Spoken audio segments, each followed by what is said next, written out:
And because I thought I was going to just stay there, I was going to be a Christian, but I was going to keep doing that.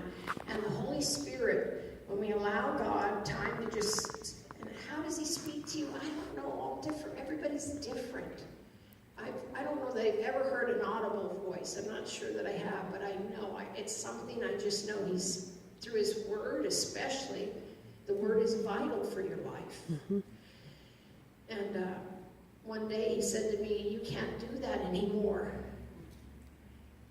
And I think the way he really brought it to me, it's been a few years, but it was the fact that people are watching you do that on TV, punching, kicking, fighting, and they're now, many of them know you're a Christian.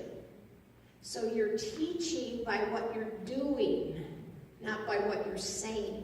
Mm-hmm. We need to love everybody. We need to be kind. Boom! Wait a minute. Judy Arnold's a good Christian, and she punches people. So if I don't like somebody, my neighbor, my schoolmate, I'll just punch them out. She does it all the time.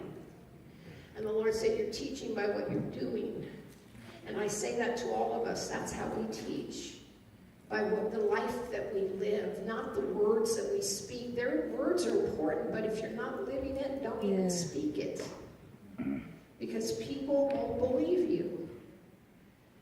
A life lived for Christ says a whole lot without words. Mm-hmm.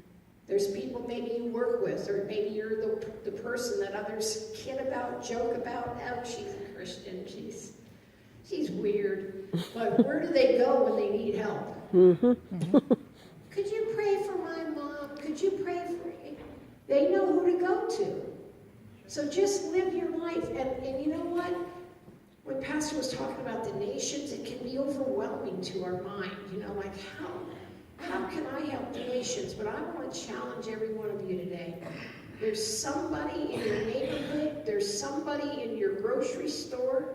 There's somebody somewhere that just needs you to stop and say hello. Mm-hmm. And smile. If you minister to one person, you have no idea that person may touch nations. And that person maybe needed you to say hello. And it just turns their life around and they're like, oh my gosh, that lady stopped and said hello. I just challenge each of you to find an encouraging word for somebody. How many of you know you need one? And people need words of encouragement. That's right.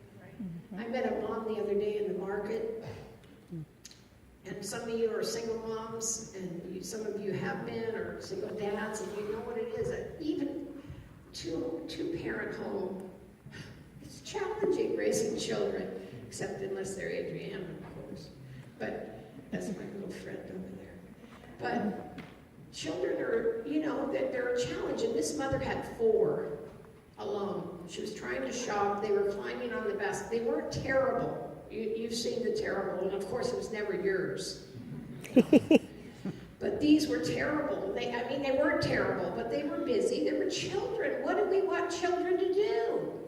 Act like us? How boring. Anyway, so these children were pretty much doing what Mom said, and when we got up to the counter, I said to her, you're a good mom. She almost broke out in tears. She needed to hear that. She said, I can't believe you said that. Wow. I said, but you are. Your children are good children. And she said, you don't know, this week has been the hardest week of my life. I'm in the middle of a divorce. I'm moving, and my kids all started school. 1 word, 2 words. Look for words, kind words to say to somebody. Doesn't it lift your life when that happens? So try to do that, and I guarantee you, Jenny was saying it from the Lord, that when you bless somebody else, I was so blessed when I left there, because I helped that lady. Mm-hmm. I gave her hope. Yes. I gave her a little lift to continue. You're doing good. Mm-hmm. And we need to try to do that. We need to encourage people.